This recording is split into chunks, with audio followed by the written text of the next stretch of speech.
আসো আসো বাবার, আসো আসো আমার সাথে আসো। তোমাকে আমি যতগুলা ঘর দেখেছি এটাই আমার শেষ ঘর, আর এটার ভাড়াও কম আছে। ভাড়া কম তাইলে তো ভালোই। এই রুমে ভাড়া কম ঠিক আছে, কিন্তু একটা সমস্যা আছে, এই রুমে ভূত থাকে। আরে কাকা সমস্যা নাই, ভূত টুট আমরা ডরাই না। আচ্ছা না ডরাইলে তো ভালোই, তাইলে তোমরা থাকো। আর আগের বারেকটারা ঘরে কিছু মাল সামানা রাখা গেছে, তোমরা চাইলে ওগুলা ব্যবহার করতে পারো। আচ্ছা। আচ্ছা ঠিক আছে, তোমরা থাকো, তাইলে আমি গেলাম। ভালোই, আয়। তুই একটা কাজ কর, ঘরটা ঝাড়ু দে, আমি দেখি ঘরের অন্য সাইডটি। দরজার পিছনে অনেক ময়লা থাকতে পারে, ঝাড়ু দিই।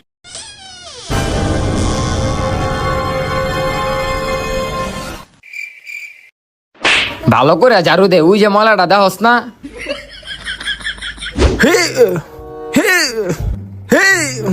ইস রে, লাইটটা লাগাইতে পারতাছি না।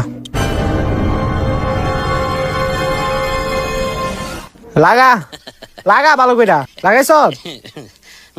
নাম নাম নাম এখন।